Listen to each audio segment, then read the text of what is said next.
Astrology और वास्तु यही काम करता है कि आपको पहले से इन्फॉर्म करता है कि आने वाला समय आपका कैसा है। एस्ट्रोलॉजी आपको यही बताती है कि आने वाला समय कैसा है, संभल के चलेंगे तो गिरेंगे नहीं। इज इट कि हमारे एस्ट्रोलॉजिकल चार्ट से ये डिराइव करें कि कौन सा फेसिंग हमें सूट करेगा या हमारे परिवार को सूट करेगा, या एक ये जनरल प्रिंसिपल है कि नॉर्थ का मकान हर किसी को सूट करेगा? नहीं, जब हम फेसिंग की बात करते हैं, नॉर्थ फेसिंग और east facing is very good, सबके लिए अच्छा होता है, ठीक है। लेकिन अगर आप बात करते हैं एंट्रेंस की, तो वो अलग कॉन्सेप्ट है। मैप बनवा लिया, मैप बन गया, ठीक है, काम भी स्टार्ट हो गया, वास्तु का हमने स्टार्ट भी कर दिया। मैम कलर ये की जगह ये ले लें, ब्लू की जगह ग्रीन कर दें, मैम अच्छा नहीं लग रहा, मैम येलो अच्छा नहीं लग रहा। मैम उनको ये समझना पड़ेगा कि जो हम एडवाइस कर रहे हैं हम उसमें ऑलरेडी काफ़ी ऑप्शंस देते हैं। ऐसा नहीं कि ग्रीन बोल दे तो ग्रीन ही होगा, ऐसा नहीं होता है। आप कौन सा सेलेक्ट करते हैं वो आपके ऊपर है, आपकी विजडम के ऊपर है। वो तो आपको गलत रास्ते पे ही लेके जाने के लिए आया, बिकॉज नेगेटिव ऑलवेज अट्रैक्ट। अगर आपका समय खराब आ रहा है, आप बहुत अच्छे बिजनेसमैन हैं, आपका 100 करोड़ का 1000 करोड़ का बिजनेस चल रहा है, तो वो प्लैनेट्स आपको आपके एक बहुत अच्छे घर से निकाल के ऐसे घर में ले जाएगा जहां पर आपका बिजनेस बिल्कुल ठप हो जाएगा। हमारी और हमारे परिवार की 1/3 से ज्यादा जिंदगी हमारे घरों में बीतती है। जिस घर को हम अच्छे से अच्छे पेंट, अच्छे से अच्छे इंटीरियर से संवारते हैं, बट कई बारी ऐसा होता है कि उस घर में हमारी खुशियां, हमारी हेल्थ, हमारी आपस में रहन सहन नहीं मैच करता। इसके पीछे कई सारी रीजंस होंगे, बट कई बारी इसमें एस्ट्रोलॉजी और वास्तु का बहुत बड़ा हाथ है।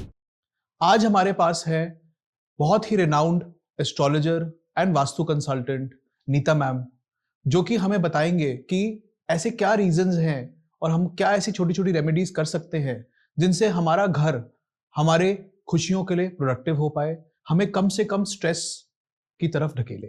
Welcome Nita ma'am. नमस्कार, कैसे हैं आप? बहुत बढ़िया, thank you so much. So ma'am, सबसे पहले मैं इस बात पे स्टार्ट करना चाहूंगा कि आज के एनवायरनमेंट में बहुत ज्यादा इंफॉर्मेशन लोगों के पास अवेलेबल है। अलग अलग माध्यम से इंटरनेट के ऊपर में, यूट्यूब के ऊपर में लोग देखते हैं और वो समझ नहीं पाते कि किस चीज की ज्यादा इंपॉर्टेंस है लाइफ में, क्या करें और क्या ना करें जिसकी वजह से उनके घर में खुशहाली, पीस एंड ट्रैंक्विलिटी रहे। देखिए, सबसे पहले तो ये समझने की ज़रूरत है कि घर में खुशहाली क्यों नहीं है, या किसी की ग्रोथ क्यों नहीं हो रही, बिजनेस क्यों ठप हो रहा है, या कर्जा क्यों चढ़ रहा है। इन सब चीज़ों के पीछे रीजंस होते हैं। अब रीज़न वो आप कैसे कनेक्ट करते हैं। अगर आप, ज़्यादातर बच्चे आजकल बिलीव नहीं करते, वो सोशल मीडिया पे जाते हैं, वो कहते हैं कि अगर घर पे पेरेंट्स कहते हैं कि बेटा आप जरा पूजा कर लो या टीका लगा लो, तो बच्चे कहते हैं क्या दकियानुसी बातें कर रहे हो, ठीक है। तो सबसे पहले तो यही कि आप इन चीज़ों पे बिलीव करें कि ये होते क्यों हैं, इनके पीछे कारण क्या है जी। आपने कई बार नोटिस किया होगा इस चीज़ को कि एक अच्छा खासा बिजनेस चल रहा है और वो अपने बिजनेस ऑफिस में या कहीं पे अपने घर पे कुछ चेंजेस करते हैं, स्ट्रक्चरल चेंजेस करते हैं, और बिजनेस अचानक से विद इन 1 और 2 ईयर्स बैंकरप्सी की तरफ चला जाता है जी। तो ये सब चीजें अगर हम कहें कि 2 तरीके से कनेक्टेड हैं, एक है एस्ट्रोलॉजी और एक है वास्तु, दोनों के साथ कनेक्टेड है। अब अगर आज आप किसी से बात करेंगे कि जी एस्ट्रोलॉजी और वास्तु कनेक्टेड है, तो कहेंगे कैसी बातें कर रहे हो, 21वीं सदी 22वीं सदी में आप, जहाँ पे हम AI की बात करते हैं, वहां पे आप इतनी पुरानी बात कर रहे हो जी। तो ये समझिए कि वास्तु शास्त्र और एस्ट्रोलॉजी कितनी पुरानी है और कितनी जरूरी है, पहले वो समझते हैं। वास्तु शास्त्र का सबसे पहला जो संवाद भगवान शिव ने पराशर ऋषि जी को दिया था जी। और पराशर ऋषि जी से विश्वकर्मा जी के पास गया ये। तो वास्तु और एस्ट्रोलॉजी इतनी पुरानी है, ठीक है। अब ये इंपॉर्टेंट कितनी है ये समझते हैं। हमारी जो अयोध्या नगरी है, जिसको आज हम अयोध्या के नाम से जानते हैं, ये पूरी वास्तु के ऊपर ही बनी हुई है। ओके। हमारे सबसे पुराना वेद जो है, 4 ग्रंथ हैं जो वेद हैं, वो सबको पता कितने पुराने हैं, 5000 साल पुराने, लिखे हुए 5000 साल पुराने हैं, और उनको वर्बली तो बहुत उससे भी ज्यादा पुराने हैं। ट्रू। तो जो ऋग्वेद है और अर्थवेद में वास्तुशास्त्र और एस्ट्रोलॉजी का, ज्योतिष शास्त्र का पूरा वर्णन दिया हुआ है। अंडरस्टैंड। और हमारे 18 ऋषि मुनियों ने इसके ऊपर बहुत काम किया है, जिसमें संग्रामण सूत्रधार एक हमारा ग्रंथ है जिसके अंदर ये सब ऋषि मुनियों के नामों का उल्लेख किया गया है। ओके। जी। जैसे अत्रि ऋषि हैं, जी गुरु शुक्राचार्य हैं, नारद जी हैं, हाँ जी शौनक ऋषि हैं, विश्वामित्र जी हैं। जी इन सब लोगों ने इन सब ज्योतिष शास्त्र पर और वास्तुशास्त्र पर अपना सारा उल्लेख किया है। तो ये इतना पुराना है। हाँ और जी, अगर इसकी इम्पोर्टेंस नहीं होती जी तो जो कृष्ण जी की नगरी बनी है वो भी वास्तु के पूरे सिद्धांतों पर बनी है। जी। तो कितना इंपॉर्टेंट है इससे आप समझ सकते हो, और कितना पुराना है ये भी समझ सकते हो। ठीक है मैम, इससे रिलेटेड एक सवाल मेरे दिमाग में आया जी, कि क्या definition of vastu and definition of astrology change हुआ है over the period of time, इस पर्सपेक्टिव से कि पहले जैसे अभी आपने कृष्ण जी की नगरी के बारे में डिस्कशन किया, तब एक वर्ग किलोमीटर के अंदर में कितने लोग रहेंगे या कितने बड़े महल होंगे, उसमें और आज की डेंसिटी लोगों में बहुत डिफरेंस आ गया है। लोगों के घर बहुत छोटे होते जा रहे हैं। लोगों के लिए कई बार बहुत डिफिकल्ट होता है बेसिक चीजों को भी घर के अंदर मेंटेन करके रखना। Exactly. अगर आप देखें कई बारी छोटे से छोटे घर के अंदर 100 गज के घर के अंदर या 80 गज के घर के अंदर उनके पास बेड रखने की तो जगह नहीं है। वास्तु को कैसे वो घर के अंदर इंकॉर्पोरेट करे, ये बहुत बड़ा एक कंसर्न मेरे को लग रहा है लोगों के दिमाग में। जी देखिए, वास्तु कई तरीके को आता है। सिर्फ 4 दिशाओं को 5 दिशाओं को बैलेंस कर देना, कलर को बैलेंस कर देना वास्तु नहीं है। ओके। जैसे आप बात करें कि छोटे घर है, ठीक है, छोटे घरों में जब हम वास्तु करते हैं तो हम मैथमेटिकल कैलकुलेशन के बेस पे वास्तु करते हैं। ओके जी। और जब हम किसी नगर को बसाते हैं, किसी सोसाइटी को बसाते हैं, तो उसका वास्तु अलग तरीके से होता है जी। तो वास्तु जैसे मैंने कहा ना, अलग अलग तरीके के वास्तु होते हैं। कहाँ पर कौन सा वास्तु करना है, कैसी रिक्वायरमेंट के हिसाब से वास्तु किया जाता है। सिर्फ जो आजकल सोशल मीडिया पर चल रहा है कि आपने 5 दिशाओं को बैलेंस कर दिया और वास्तु हो गया, वो वास्तु नहीं है। वो वास्तु का एक पार्ट है, सिर्फ एक पार्ट है। वास्तु बहुत बड़ा है। जैसे मैंने कहा ना, 18 ऋषि मुनियों ने इसके ऊपर तपस्या की, इसके ऊपर ग्रंथ लिखे हैं, अलग अलग बहुत सारे ग्रंथ लिखे हैं इसके ऊपर, ठीक है, जिसमें विश्वकर्मा प्रकाश एक बहुत कॉमन ग्रंथ है जो सभी लोग यूज करते हैं। अग्नि पुराण है, मत्स्य पुराण है, ये बहुत बड़े बड़े ग्रंथ हैं जिनमें वास्तु का पूरा उल्लेख किया गया है। तो वास्तु रिक्वायरमेंट, आपकी क्या रिक्वायरमेंट है उसके बेस पर वास्तु किया जाता है। ओके। जब बिल्डर अगर कोई सोसाइटी बना रहा है जिसमें 5000 फ्लैट हैं या 12000 फ्लैट हैं या 25 एकड़ में कोई एक सोसाइटी बन रही है, तो उसका वास्तु अलग किस्म का होगा जी। और 100 गज के घर का वास्तु अलग किस्म का होगा। इसी को रेफरेंस लेते हुए एक क्वेश्चन जो अगेन मेरे दिमाग में आता है, जो आजकल की मार्केट में मैं देखता हूँ, अगर आप देखें तो नोएडा, गुड़गांव में ये बिल्कुल आपकी स्टेटमेंट फिट बैठती है, क्योंकि एक टावर के अंदर में एक दिशा में जो फ्लैट होंगे ऑब्वियसली उनका वास्तु अलग होगा वर्सेस जो उनके सामने वाले फ्लैट। अगर मैं इसको दिल्ली से कंपेयर करूं, अनफॉर्चुनेटली दिल्ली में हाई राइजेस बहुत कम है, ना के बराबर 4, 5, 6 सोसाइटियां ही हैं जिनको हम ट्रूली टावर्स कह सकते हैं। उसके बाद जो दिल्ली में चलन है, बिल्डर फ्लोर्स का चलन है। बिल्डर एक जमीन भूमिखंड लेता है, एक प्लॉट लेता है, उसके ऊपर 4 फ्लोर बनते हैं। तो इसका मतलब ये हुआ कि हर टावर, हर बिल्डिंग, चाहे वो एक ही लेन में भी हो, तो उस सबका वास्तु अलग होगा। हाँ, इन सबका वास्तु अलग होगा। अगर आप स्ट्रक्चरल वास्तु की बात करेंगे तो स्ट्रक्चरल वास्तु सेम होगा, क्योंकि बिल्डर ने 4 घर बनाए तो चारों सेम ही बनाए हैं। जहां टॉयलेट बनाया तो उसने टॉयलेट अगर साउथ ईस्ट में बनाया तो साउथ ईस्ट में ही होगा सबका। लेकिन डिफरेंस कहां पर आता है कि उस घर में जो रहने वाले लोग हैं जी, उन्होंने इंटीरियर कैसा कराया है, ओरिएंटेशन कैसा है घर का, उसके ऊपर बेस्ड होगा। और उनकी जो एस्ट्रोलॉजिकल चार्ट है उसके ऊपर बेस्ड होगा कि उस घर में उनको ग्रोथ कैसी मिलेगी या वास्तु उनका कैसे उनके ऊपर इम्पैक्ट करेगा, वो उसके ऊपर डिपेंड करता है। अभी बात करते हैं, अभी आपने बोला कि नोएडा में और गुड़गांव में सारे सेम फ्लैट्स हैं और दिल्ली में अलग अलग फ्लैट्स हैं। जब हम एक बिल्डिंग में सेम फ्लैट हैं, अगर हम सोसाइटीज की भी बात करें, रेप्लिका बनाते हैं, आमने सामने के टावरों में रेप्लिका बनती है, या ऊपर नीचे के भी फ्लैट हैं, तो भी वास्तु डिफरेंट होता है जी। इसीलिए जब हम किसी के घर का, अगर सेम बिल्डिंग में भी 4 घरों का जब हम वास्तु करते हैं तो हम सबके चारों के मैप्स अलग बनाते हैं। अच्छा। ग्रेडेड मैप बनते हैं। वास्तु करने से पहले ग्रेडेड मैप होता है, पूरे घर का मेजरमेंट लिया जाता है, पूरे एरिया का, और उसके हिसाब से सारी प्लेसमेंट, कौन सी चीज आपकी किस जोन में आ रही है, किस डायरेक्शन में आ रही है, वो सब उसमें हम मेजर करते हैं, नोट करते हैं, और उसके बाद फिर हम वास्तु करते हैं। क्योंकि हो सकता है आपने अपने साउथ ईस्ट किचन में, आप 20th फ्लोर पे हैं, आपने साउथ ईस्ट की किचन में रेड कलर का रखा है, लेकिन वहीं पर 17th फ्लोर में साउथ ईस्ट की किचन साउथ ईस्ट की है, लेकिन उन्होंने ब्लैक कलर का रखा अपनी किचन में, कैबिनेट ब्लैक कलर की है, ठीक है।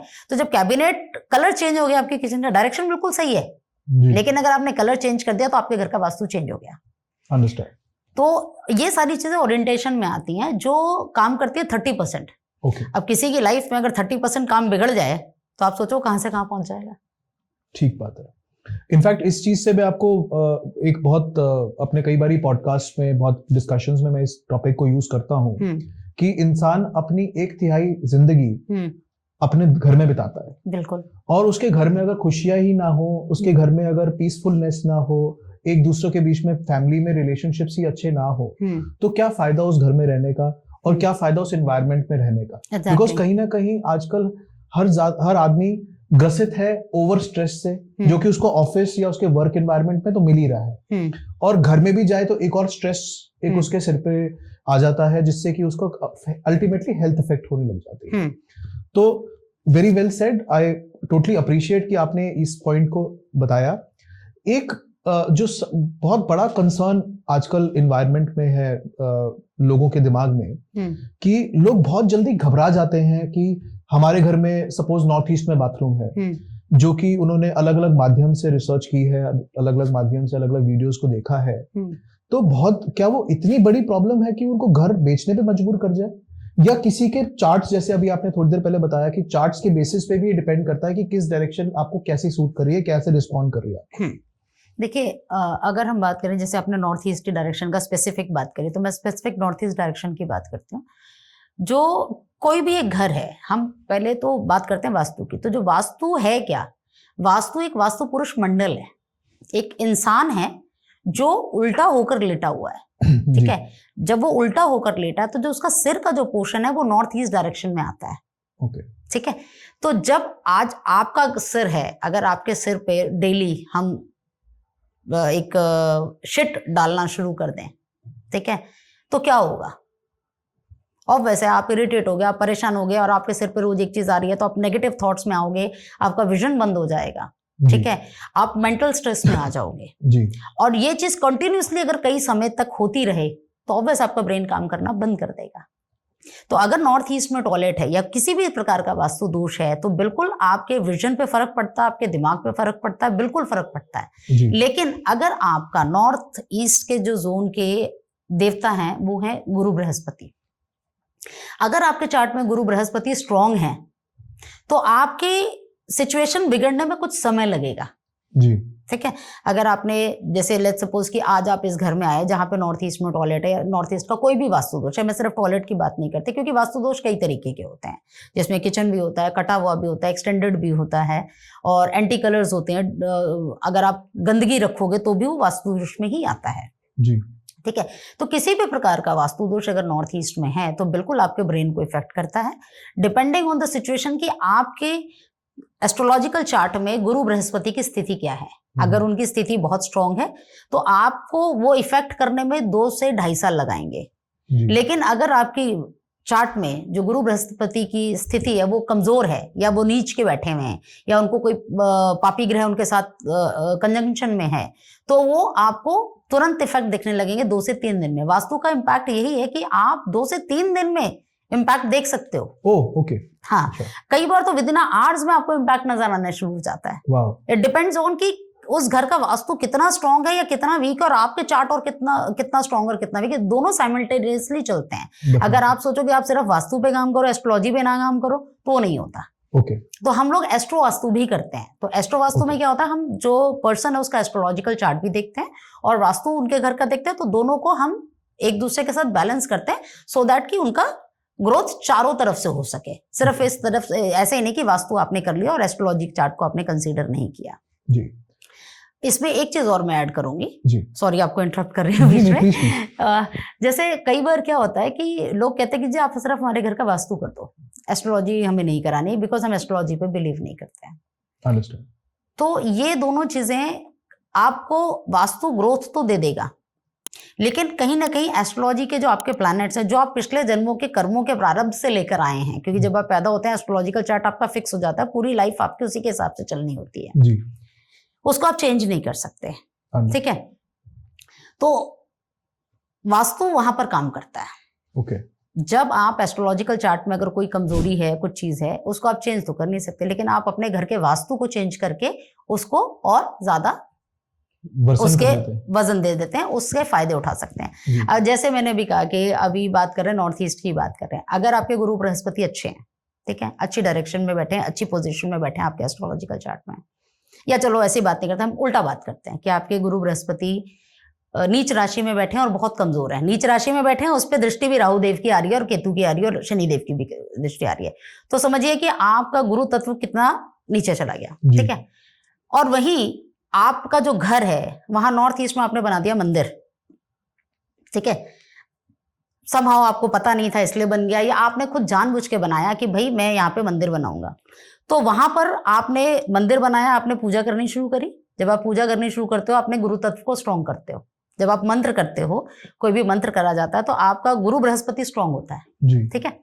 अब आपने उस डायरेक्शन में जहां पे आप कमजोर हो, उसको आपने स्ट्रेंथ देनी शुरू करी अपने घर के अंदर, तो उसने आपके एस्ट्रोलॉजिकल चार्ट के गुरु को स्ट्रेंथन अप करा वास्तु ने, तो आपका गुरु ऊपर बढ़ना शुरू हो गया जी। तो इस तरीके से वास्तु काम करता है। एस्ट्रोलॉजिकल चार्ट आपका कुछ भी हो, वास्तु उसको स्ट्रेंथन अप करता है। ओके, सो बेसिकली जैसे मैं एक रियल एस्टेट एजेंट हूँ और कई क्लाइंट्स मेरे पास आते हैं, स्पेसिफिकली जेनेरिक एक लोगों की रिक्वायरमेंट रहती है कि हमें टी पॉइंट का मकान नहीं चाहिए, जो जेनेरिक स्टेटमेंट रहती है, अभी हम वो डिस्कस कर रहे हैं कि टी पॉइंट का मकान नहीं चाहिए, शेरमुखा या गौमुखा मकान नहीं चाहिए, और नॉर्थ फेसिंग मकान जरूर चाहिए, नॉर्थ फेस हो जाए तो उससे भी अच्छा। तो इज इट कि हमारे एस्ट्रोलॉजिकल चार्ट से ये डिराइव करें कि कौन सा फेसिंग हमें सूट करेगा या हमारे परिवार को सूट करेगा, या एक ये जनरल प्रिंसिपल है कि नॉर्थ का मकान हर किसी को सूट करेगा? नहीं रचित जी, इसमें नॉर्थ जैसे हम बात कर रहे हैं फेसिंग की, तो जब हम फेसिंग की बात करते हैं, नॉर्थ फेसिंग और east facing is very good, सबके लिए अच्छा होता है, ठीक है, सबके लिए अच्छा है। लेकिन अगर आप बात करते हैं एंट्रेंस की, तो वो अलग कॉन्सेप्ट है। ओके, घर की जो एंट्रेंस होती है वो कॉन्सेप्ट अलग है। फेसिंग नॉर्थ और ईस्ट ही होनी चाहिए, खुला जो स्थान अपने घर का जो फ्रंट है वो ईस्ट और नॉर्थ ही होना चाहिए। ओके, लेकिन जब आप एंट्रेंस पे आते हैं तो वहां पर डिफरेंट हो जाता है, हर किसी के लिए अलग एंट्रेंस होती है जी। तो जैसे बिल्डर फ्लोर्स की हम दोबारा से डिस्कशन में लाएंगे। बिल्डर फ्लोर की जो आपके पर्टिकुलर फ्लोर है, जब आप एक प्लॉट में आ गए हैं, आपने अपनी पार्किंग में लगा दिया है और अपने फ्लोर के अंदर जा रहे हैं, तो फ्लोर की एंट्रेंस का वास्तु भी इफेक्ट करेगा या डायरेक्शन आपको इफेक्ट करेगी आपके घर के वास्तु की स्टार्टिंग को, या दैट इज स्टिल लिवेबल की कोई डिफरेंस नहीं आता आपके फ्लोर की? बिल्कुल आता है। जब आप किसी भी प्लॉट में जब 4 घर बना रहे हैं, तो वहां पे आप जब 4 घर की बात होती है, 4 फ्लोर की बात होती है, तो इम्पैक्ट जरूर आता है। लेकिन जब जहां आप मल्टी स्टोरीज बना रहे हो, 15-20 फ्लोर्स बना रहे हो, वहां असर नहीं आता है, ठीक है। जब आप बिल्डर फ्लोर्स की बात करते हैं, 4 फ्लोर, क्योंकि जनरली अगर आप खुद भी कंस्ट्रक्ट करते हैं, जमीन से अपना घर बनाते हैं, तो 2-3 फ्लोर तो एक आम आदमी बनाता ही है, तो बिल्कुल इम्पैक्ट करता है, उसका इम्पैक्ट आता है। तो जो आपका पार्किंग का इम्पैक्ट है वो कॉमन होगा, और जो आपके फ्लोर का इम्पैक्ट होगा वो आपका इंडिविजुअल इम्पैक्ट होगा। डेफिनेटली जी। इवन दो घर के जो नंबर्स होते हैं वो भी आपकी लाइफ में बहुत इम्पैक्ट करते हैं। ओके जी हाँ, आपका घर का नंबर अगर 4 नंबर है, तो उस घर में ज्यादातर जो लोग हैं वो जनरली सिर्फ टेक्नोलॉजी की बात करेंगे या टेक्नोलॉजी में ही इंडल्ज पाए जाते हैं, और उस घर के लोग आपस में हार्मनी नहीं होती, वो आपस में बस सिर्फ आर्ग्यूमेंट्स में लगे रहते हैं। ओके, तो इस तरीके से नंबर्स भी इम्पैक्ट करते हैं। वाह। सो जब इंसान को एक घर खरीदना है, बिकॉज जनरली कई बारी हमारे पास ऐसे क्लाइंट्स आते हैं जो YouTube के माध्यम से या Google के माध्यम से अलग अलग जगह से अलग अलग इंफॉर्मेशन ले लेते हैं, वो बहुत ज्यादा जेनेरिक चीजें लेके चलते हैं अपने पर्सपेक्टिव में, अपने ध्यान में, बट वो क्या मैं ये समझूं कि ये इम्पोर्टेंट है उन लोगों के लिए अपने साथ एक एस्ट्रो वास्तु कंसल्टेंट को एक एंगेज करके रखना कि मैंने ये घर देख लिए हैं, अब आप एक बार इसको अप्रूव कीजिए कि इसमें से कौन सा घर मेरे को और मेरे परिवार को सूट करेगा। देखिए, अल्टीमेटली रीजन इसका ये है कि घर के अंदर खुशहाली और पीस रहे, जी, स्ट्रेस फ्री एनवायरनमेंट पर रहे, जिसमें सारा परिवार खुश है आपस में एक दूसरे के साथ। तो इज दिस इम्पोर्टेंट कि इंसान एक कंसल्टेंट को अपने साथ रखे, एंगेज करके रखे while they are looking for a house, या वो बाद में खरीदने के बाद रेमेडियल वास्तु में जाए? देखिए, 2-3 चीजें होती हैं। पहली चीज तो जैसे आपने कहा कि इधर उधर इंफॉर्मेशन गैदर कर लेते हैं, बिल्कुल सही बात है। जो लोग पैसा नहीं खर्च कर सकते वो जेनरिक इन्फॉर्मेशन को भी यूज करते हैं अपने घरों में। और मैं ये नहीं कहती कि जेनरिक इन्फॉर्मेशन काम नहीं करती है, बिल्कुल काम करती है, लेकिन जेनरिक इन्फॉर्मेशन जेनरिक ही होती है जी। जब वो इन्फॉर्मेशन आप उसको या रेमेडी कह लो, वो उसको जब यूज करता है तो कुछ समय तक तो उसको इम्पैक्ट आता है, लेकिन आफ्टर फ्यू टाइम्स उसका इम्पैक्ट खत्म हो जाता है जी। तो जेनरिक रेमेडीज पे जाना, मैं कुछ होती हैं जिनको आप यूज कर सकते हो, ऐसी बात नहीं कर सकते, बट हाँ स्पेसिफिक रहें तो ज्यादा बेटर रहता है। अगर आप अच्छे रिजल्ट्स चाहते हैं तो यही सजेशन है कि प्रॉपर तरीके से, जब आप, पहला तो सजेशन बिल्डर्स के लिए ही है कि अगर बिल्डर्स जब घर बना रहे हैं तो कोई वास्तु कंसल्टेंट की फीस बहुत ज्यादा नहीं है, जितना आप अर्न कर रहे हैं आप उसमें ऐड कर दीजिए ना जी। उसमें आप ऐड कर दीजिए। अगर आप 10 CR का एक फ्लैट अपना बेच रहे हैं, वास्तु कंसल्टेंट कितना ले लेगा? 5 लाख ले लेगा, 10 लाख ले लेगा, इससे ज्यादा क्या ले लेगा? उसको आप ऐड कर दीजिए ना। बट एटलीस्ट आपका क्लाइंट जो आपका 10 CR का एक फ्लैट ले रहा है वो उस घर में जाने के बाद खुश तो रहे जी, और आपको और ब्लेसिंग्स देगा कि यार जब से हम इस घर में आए तब से मेरी ग्रोथ बहुत अच्छी हो गई। इसका ये मतलब है कि उसको उतने ही ज्यादा रेफरेंसेस मिलेंगे उस बिल्डर को, हाँ, या उस आर्किटेक्ट को जो बिल्डिंग को बना रहा है जी। अगर वो अपने डिजाइन के अंदर ही इन एलिमेंट्स को ऐड करके शुरू से चले, जेनेरिक एज वेल एज कुछ स्पेसिफिक चीजें जिसमें कि दोष कम से कम रहे घर का, हाँ। तो इंसान अगर खुश रहेगा तो ऑब्वियसली बिल्डर को या आर्किटेक्ट को ज्यादा से ज्यादा रेफरेंस भी देगा कि जी मैं बहुत खुश हूँ। एग्जैक्टली। नहीं, इसमें हम क्या स्ट्रक्चरल वास्तु करते हैं, इसको हम स्ट्रक्चरल वास्तु करते हैं, जिसमें बिल्डर जब मकान बना रहा होता है, फ्लैट बना रहा होता है, उसी समय आर्किटेक्ट के साथ बैठ के हम डिजाइन करते हैं कि कौन सी चीज, किचन आपकी किस डायरेक्शन में होनी चाहिए, टॉयलेट कहाँ होना चाहिए, कौन सा कलर यूज करना है, कौन सा, इवन दो जो टाइल्स है वो भी यूज करी जाते हैं कि कौन सी टाइल्स यूज करनी है। ठीक है। इसके अलावा हम जमीन की एनर्जीज को भी चेक करते हैं। जमीन की एनर्जी चेक करना बहुत इंपॉर्टेंट है। अगर आप घर में वास्तु कर लेंगे अच्छा सा और आपकी जो जमीन की एनर्जी है, जो लैंड की एनर्जी है, वो पॉजिटिव नहीं है तो आपको रिजल्ट्स कभी मिल ही नहीं पाएंगे। इसीलिए मैंने कहा कि बिल्डर्स के लिए एडवाइस है कि जब भी आप बिल्डर्स मकान बनाएं तो ये जरूर, एक तो लैंड एनर्जी जरूर चेक करें, और एक अगर वास्तु कंसल्टेंट को हायर कर लें तो उनका फायदा ही होगा, नुकसान तो नहीं होगा, जहां तक मैं समझती हूँ। डेफिनेटली। और एक चीज रचित जी, बीच में थोड़ा सा इंटरप्ट कर रही हूँ मैं, अभी तक आपने एक भी रेमेडी नहीं पूछी मुझसे। जनरली पॉडकास्ट में रेमेडीज चलती है, से सामने आऊंगा। okay. अब लेट्स टॉक अबाउट रेमेडीज। अब अगर किसी ने घर खरीद लिया, उस घर में वो इंसान रह रहा है, या पहले अपनी नॉविसनेस की वजह से, अपनी जानकारी की कमी की वजह से, अभाव के कारण से उन्होंने घर खरीद लिया, उसमें रह रहे हैं। अब कितना इंपॉर्टेंट है, क्या हम उस घर में स्टिल कुछ वास्तु के डिफेक्ट्स हम कुछ रेमेडीज से ठीक कर सकते हैं? कुछ एड्रेसेबल है या बिल्कुल एड्रेसेबल नहीं होते कि उनको घर ही बेच के भागना पड़ेगा? नहीं, ऐसा नहीं होता कि घर बेच के भागना पड़ता है। हम रेमेडियल वास्तु में जाते हैं जी। जब ऐसा, क्योंकि आपको पता है दिल्ली, गुड़गांव, जितनी भी टायर 1 और टायर 2 की सिटीज है, वहां पर लैंड तो है नहीं, फ्लैट सिस्टम होते हैं या बिल्डर फ्लोर्स होते हैं, और जो ऑलरेडी बने हुए होते हैं। और जब इंसान वहां जाता है तभी उसको समझ आता है कि कोई प्रॉब्लम्स है, हमें चेक कराना है, तो वहां पर हम रेमेडियल वास्तु यूज करते हैं। अब रेमेडियल वास्तु कई तरीके के होते हैं, रेमेडियल वास्तु भी कई तरीके के होते हैं, मैं आपको बताऊं। जैसे प्लांट्स रखे हैं, हम प्लांट से वास्तु करते हैं। ओके। अब अभी आपने बात करी नॉर्थ ईस्ट के टॉयलेट की, नॉर्थ ईस्ट का टॉयलेट है या साउथ ईस्ट में टॉयलेट है, हम उनकी एनर्जीज को शिफ्ट कर देते हैं। रेमेडियल वास्तु में हम उनकी एनर्जीज को शिफ्ट करते हैं उस डायरेक्शन की, जो आपका किचन है या टॉयलेट है, जो भी वास्तु दोष है उसकी एनर्जीज को शिफ्ट करते हैं। अगर कोई एरिया कटा हुआ है तो उसको हम एक्सटेंड करते हैं। हमारे पास ऐसे इक्विपमेंट्स हैं। अब दिन पर दिन जैसे जैसे साइंस तरक्की कर रहा है तो हम भी तरक्की कर रहे हैं ना, हम भी ग्रो कर रहे हैं, अपने आप को इवॉल्व कर रहे हैं, हम भी इवॉल्व कर रहे हैं। क्योंकि अगर इवॉल्व करोगे तभी काम कर पाओगे, अदरवाइज ये तो जैसे हम एक कहते हैं ना, पानी एक जगह रखा रहता है तो वो खराब हो जाता है, पानी को बहाव चाहिए। तो नॉलेज को भी इवॉल्व होना बहुत जरूरी है। अगर इवॉल्व नहीं होगी तो आप काम ही नहीं कर पाओगे। तो इवॉल्वेशन में यही चीज निकल कर आई कि तोड़फोड़ जरूरी नहीं है जी। क्योंकि हर कोई तोड़फोड़ नहीं कर सकता। अगर आप रेडी फ्लैट में जा रहे हो तो उसके लिए हम रेमेडियल वास्तु को यूज करते हैं, जिसमें हम एनर्जीज को शिफ्ट करते हैं। और बहुत सारी, जैसे अगर गलत डायरेक्शन में आपका घर है तो उसकी एनर्जी को, जोन को ब्लॉक करते हैं, वर्चुअल एंट्रीज खोलते हैं। ऐसे बहुत सारे उपाय हैं जिनको आप कर सकते हो बने बनाए घरों में भी।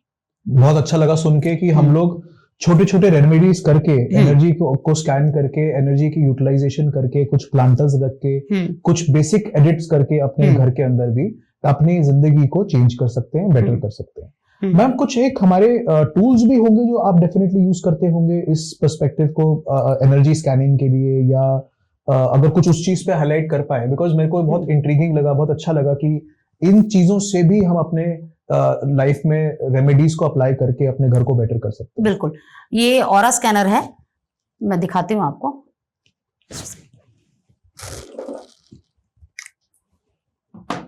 ये ऑरा स्कैनर है, इसकी मदद से हम लोग एनर्जीज को चेक करते हैं। ओके। इसकी मदद से एनर्जीज चेक करते हैं। इसके सैंपल्स होते हैं जो इसमें रखे हुए हैं।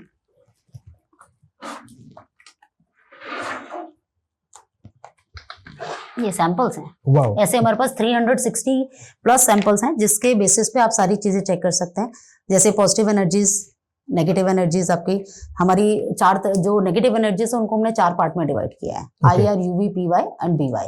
अंडरस्टैंड। ठीक है, तो उन एनर्जीज को चेक करना है। अब जो बहुत सारे लोग होते हैं जिनकी कुंडलियां नहीं होती हैं जी, तो उनको कौन सा स्टोन सूट करता है या कौन सा प्लैनेट उनको सपोर्ट कर रहा है, किस प्लैनेट की रेमेडी करनी चाहिए, किस प्लैनेट की रेमेडी नहीं करनी चाहिए, ये सब हमारे पास इसके आंसर्स होते हैं, पहली बात। okay.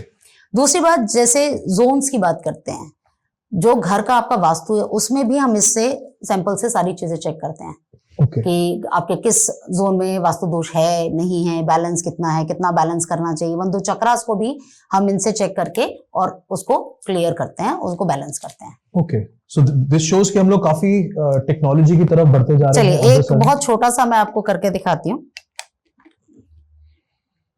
पॉजिटिव एनर्जी कितने परसेंट है?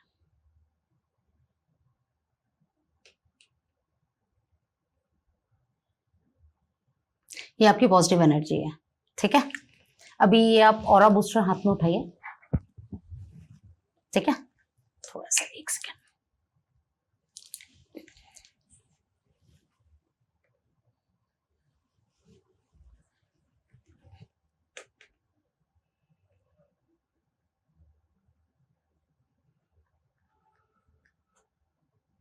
पॉजिटिव एनर्जी आपकी बढ़ गई जी, और कुछ सेकंड में मैंने सिर्फ ये पकड़ा और चेंजेस नजर आ जी हाँ, इसी से ही हम सारी एनर्जीज को चेक करते हैं, लैंड की भी और घर की भी। और जब हम एनर्जीज को चेक करते हैं तो उसके बाद ही आगे हम काम शुरू करते हैं जी। तो अगर बना हुआ घर भी है, रेडी घर भी है, तो भी आप उसमें रेमेडीज में आराम से रेमेडियल वास्तु में जाकर उसको चीजों को ठीक कर सकते हो। 100% नहीं ठीक होती, मैं ये नहीं कहती 100% ठीक नहीं होती, बट हाँ 70-80% काम आपका हो जाता है। 70% 80% अगर आपका वास्तु ठीक हो गया और आपने अपने एस्ट्रोलॉजिकल चार्ट से रेमेडीज कर ली तो वो 90-95% काम कर जाता है। और दिस शोज कि हमारे साइंस के साथ साथ जैसे जैसे साइंस हमारा प्रगति कर रहा है, दुनिया AI की तरफ जा रही है, AI ML की बातें कर रहे हैं, वैसे एस्ट्रोलॉजी और वास्तु भी कैसे कैसे चेंजेस में आ रहा है और बढ़ोतरी की तरफ जा रहा है। जी जी, कि पहले हम लोग सिर्फ डिस्ट्रक्शन की बात करते थे कि जी दीवार तोड़ दो या बाथरूम तोड़ दो या ये तोड़ दो, किचन तोड़ दो, बट अब धीरे धीरे साइंस भी इस तरीके से प्रगति कर रहा है, जिस तरीके से रिसर्च हो रही है एस्ट्रोलॉजी और वास्तु के स्फेयर में, कि छोटी सी छोटी चीजें हम करके कैसे चीजों को रेमेडी कर पाए और बेटर कर पाए। हाँ बिल्कुल, जैसे मैंने कहा ना, इसकी मदद से हम पूरी एनर्जीज को चेक करते हैं और शिफ्ट करते हैं। Okay. उसमें हम शिफ्टर्स वगैरह यूज करते हैं, कुछ इक्विपमेंट्स हम वो भी यूज करते हैं, यहाँ पे भी है नहीं मैं आपको दिखाने के लिए, बट काफी सारे इक्विपमेंट्स हैं जिनको हम यूज करते हैं रेमेडियल वास्तु में। मिरर एक बहुत कॉमन रेमेडी यूज करा जाता है मिरर्स का रेमेडीज के लिए जी। और जैसे मैंने प्लांट्स का बताया, प्लांट्स का किया जाता है, फ्रेग्रेंसेस यूज करी जाती हैं, ऑयल्स यूज करे जाते हैं। Okay. अब हाँ, अब इसी यहीं पे मैं एक आप रेमेडीज की बात कर रहे हैं तो एक 2-3 रेमेडीज आपको बता देती हूँ। घर की नेगेटिविटी दूर करने के लिए सबसे बेस्ट रेमेडी होती है, आप सॉल्ट मॉपिंग स्टार्ट करा दें अपने घर में। ओके। हाँ, आप अपने घर में सॉल्ट मॉपिंग स्टार्ट कराएं और व्यूअर से कहूंगे कि करने के बाद क्या रिजल्ट आते हैं वो कमेंट्स में जरूर लिखें। जब आप अपने घर में सॉल्ट मॉपिंग कराएंगे तो आपको कुछ दिनों बाद समझ आएगा कि आपके घर में शांति आ गई है। जो घर में बहुत ज्यादा आर्गुमेंट्स, झगड़े होते रहते थे, वो शांत होना शुरू हो जाएंगे। वाओ। हाँ, okay. और ऐसा नहीं है कि सॉल्ट कौन सा चाहिए, आप टाटा का सॉल्ट खरीदें और उससे मॉपिंग स्टार्ट करा दें। कुछ नहीं करना, बहुत छोटा, बहुत कॉस्ट इफेक्टिव सा उपाय है, बहुत लेकिन करना क्या है, करना क्या है, एक चीज और बता दूं, मेरी कोशिश ये रहेगी कि जो भी मैं रेमेडी यहाँ पर बताऊं वो पूरी बताऊं, आधी ना बताऊं जी। क्योंकि जब आप आधी रेमेडी करते हैं तो उसका रिजल्ट भी आधा ही आता है, पूरा नहीं आता है जी। जैसे मैंने कहा कि सॉल्ट मॉपिंग स्टार्ट करेंगे तो इनिशियल 7 डेज आपने रेगुलर करनी है, जिसके अंदर कम से कम 250 ग्राम्स आपको सॉल्ट डालना है बकेट में। ओके। ठीक है, फर्श उससे थोड़ा सा वैसा हो जाता है, गीला सा, लोग कहते हैं बंद कर देते हैं, बट उसको बंद नहीं करना है आपने। सॉल्ट मॉपिंग आपने करनी है तो रेगुलर करनी है, 7 डेज तक करनी है। उसके बाद आपने उसको ट्वाइस इन अ डे, मतलब आफ्टर 1 डे कर सकते हैं। सॉल्ट की क्वांटिटी कम कर सकते हैं, ठीक है। लेकिन मॉपिंग फॉर 21 डेज डेली करनी ही करनी है, ये ध्यान रखना है। दूसरी बात ये क्या ध्यान रखनी है, जब आप मॉपिंग करें तो जो पानी है उसको, आपके घर में अगर एक टॉयलेट है तो उसमें फ्लैश करके कम से कम 4 से 5 बकेट पानी उसमें डालें, साफ पानी। और अगर कहीं बाहर डिस्पोज ऑफ करने का आपके पास ऑप्शन है कि आप कहीं उसको बाहर डिस्पोज ऑफ कर सकते हो, तो उस पानी को कहीं घर के बाहर डिस्पोज ऑफ करें जहां पर लोग ज्यादा आते जाते ना हो, क्योंकि वो नेगेटिविटी जो आप अपने घर से निकालोगे वो उन लोगों के ऊपर चली जाएगी। अच्छा। तो इस चीज का जरूर ध्यान करना, जब आप सॉल्ट मॉपिंग करें पानी को बाहर डिस्पोज ऑफ करें और ऐसी जगह करेंगे जहां लोग उस पर ज्यादा ना जाए। तो एक तो ये सॉल्ट मॉपिंग की मैंने आपको बता दी। साथ ही मैं आपको एक रेमेडी और बता दूं कि आप अपने घर के 5 एलिमेंट्स को कैसे बैलेंस कर सकते हैं डेली। लेकिन ये आपको रेमेडी डेली करनी पड़ेगी, अगर आपने काम नहीं करी तो फिर वो गड़बड़ जाए, क्योंकि प्रॉपर वास्तु फिर नहीं। एक्चुअली क्या वही ना, हम ऊपर से सिर्फ तड़का लगा रहे हैं। जो मैं रेमेडी बता रही हूँ सिर्फ तड़के की बात है कि आपने खाना रेडी कर दिया और ऊपर से आपने सिर्फ तड़का लगा दिया जी। तो अगर खाना स्वाद नहीं है तो तड़का लगाने का देखने में तो अच्छा लगेगा, लेकिन जब आप उसको खाने जाओगे तो फिर आपको टेस्ट आएगा ही, ठीक है। Can I ask my viewers कि आप प्लीज ये सारे पॉइंट्स लिख लीजिए। मैम ने जो अभी सॉल्ट मॉपिंग के बारे में बात करी और जो अभी बाकी कुछ मैम गोल्डन नगेट्स दे रहे हैं, उसको प्लीज आप नोट डाउन कीजिए और ट्राई एंड यूज इट, और कमेंट्स करके जरूर बताइए कि आपके लाइफ में ये पॉजिटिव चेंजेस कैसे लेके आए। प्लीज करिए। ठीक है, मैं अब आपको 5 रेमेडीज ऐसी बताऊंगी जो आपके घर के पांचों एलिमेंट्स को बैलेंस करेंगी। सुबह उठते ही घर के सारे खिड़की दरवाजे आपके घर में जितने भी हैं उन सबको खोल दीजिए, तो एयर वेंटिलेशन होगा, तो उससे आपका एयर बैलेंस हो जाएगा। घर के सारे पंखे चला दीजिए, ठीक है। उसके अलावा घर में साउथ ईस्ट में और सेंटर में कपूर जलाइए, भीमसेनी कपूर, वो डिब्बी वाला नहीं लेना है। ओके। डिब्बी वाला जो गोल वाला आ रहा है वो नहीं लेना है, ये ध्यान रखना, भीमसेनी कपूर ही लेना है। देसी कपूर होता है, उसकी बड़ी बड़ी टिक्कियां आती हैं ऐसी, वो टूट जाएगा, उसकी फ्रेग्रेंस अलग होती है, वो जलाएंगे। आपके साउथ वेस्ट के घर में चंदन की आप धूपबत्ती जलाएंगे, ओके, ठीक है। और घर में 10 मिनट डेली सुबह और शाम को दोनों टाइम आपका पॉप म्यूजिक, चाहे तो पॉप म्यूजिक चलाएं, चाहे तो मंत्र चलाएं, कुछ भी चलाएं, 10 मिनट्स आपने वो डेली चलाना है। तो ये आपके घर के सारे 5 एलिमेंट्स को बैलेंस कर देगा। वाओ। तो आपके घर में एटलीस्ट ये जो मैंने आपको रेमेडीज बताई हैं, इनको आप करेंगे तो एक बेसिक आपके घर का एनवायरनमेंट चेंज होना शुरू हो जाएगा। जितने लंबे समय तक करते रहेंगे उतना फायदा रहेगा, और अगर बंद कर देंगे तो फिर उसका इम्पैक्ट 1-2 दिन में खत्म भी हो जाएगा। Naturally, because consistency is the key. Yes, चाहे हम वर्कआउट करें, चाहे हम डाइट को फॉलो करें, या कुछ भी रेमेडियल अपनी हेल्थ को बेटर करने के लिए करें, कंसिस्टेंसी इज द की। जैसे ही हम कंसिस्टेंसी को छोड़ते हैं, हमारी लाइफ में जो चेंजेस अच्छे हो रहे थे वो रुक जाते हैं कहीं ना कहीं। तो दिस इज वेरी गुड जो आपने छोटी छोटी चीजें हमारे व्यूअर्स को बताया। अब कुछ एक और चीजें, जैसे कई बार आजकल देखे गए कि हेल्थ प्रॉब्लम्स बहुत ज्यादा हो रही है लोगों के घर में, इसके लिए लोग क्या करें? देखिए, हेल्थ प्रॉब्लम वही बात आती है कि हेल्थ इश्यूज ऐसे हैं कि आप जब तक उसको प्रॉपर वास्तु में नहीं जाएंगे आपको नहीं समझ आएगा कि क्यों हो रहे हैं, क्या कारण है, क्योंकि कारण जानना बहुत जरूरी है। अगर आपके घर की एंट्री रोग जोन में है, जैसे मैंने बताया ना कि 32 जोन्स होते हैं हमारे, 32 द्वार होते हैं घर के, अगर रोग वाले द्वार में आपके घर की एंट्री है तो आपके घर से बीमारियां कभी खत्म ही नहीं होंगी, आप चाहे कितना भी कर लें, कुछ भी कर लें। अगर आपके घर का साउथ ईस्ट जोन जो है वहां पर वास्तु दोष है तो आपके घर की जो लेडीज हैं वो हमेशा बीमार रहेंगी, और लेडीज बीमार रहेंगी, आपके घर का कैश फ्लो बिगड़ेगा और पैसा सारा हेल्थ इश्यूज में ही जाएगा आपके घर का जी। ऐसे ही एक जोन होता है हमारा साउथ ऑफ साउथ वेस्ट का जोन। अगर आप साउथ ऑफ साउथ वेस्ट के जोन में सो रहे हो तो आप ये मान के चलो कि आप हॉस्पिटल जाओगे ही जाओगे। ओके। ऐसे ही WNW का एक जोन होता है, वेस्ट नॉर्थ वेस्ट जोन जिसको हम कहते हैं। अगर उस जोन में कोई भी व्यक्ति सो रहा है या बैठा है ज्यादा देर तक, उसका ऑफिस है, सिटिंग अगर उसकी उस जोन में ज्यादा है, तो उस व्यक्ति को डिप्रेशन के इश्यूज आने शुरू हो जाएंगे।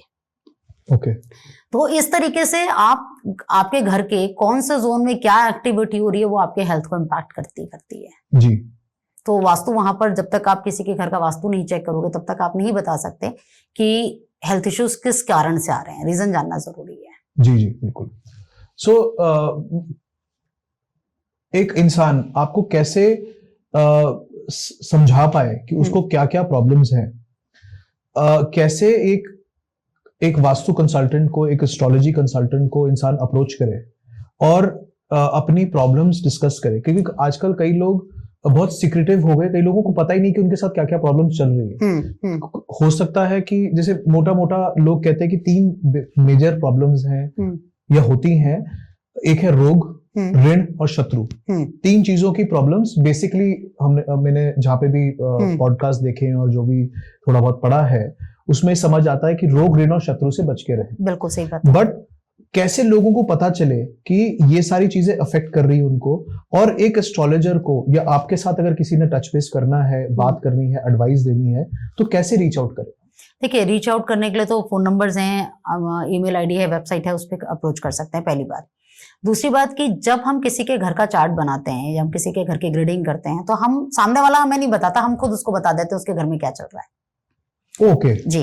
अगर आपके south of south east zone में कोई वास्तु दोष है, आप ऐसे समझो कि वास्तु है क्या चीज। पहले तो यही समझ लें कि एक व्यक्ति, आज मैं हूं या आप उल्टे होकर लेट जाएंगे ना, तो जो जो पोर्शन आपका जिस डायरेक्शन में जाएगा वही सेम सिचुएशन वास्तु पुरुष की है।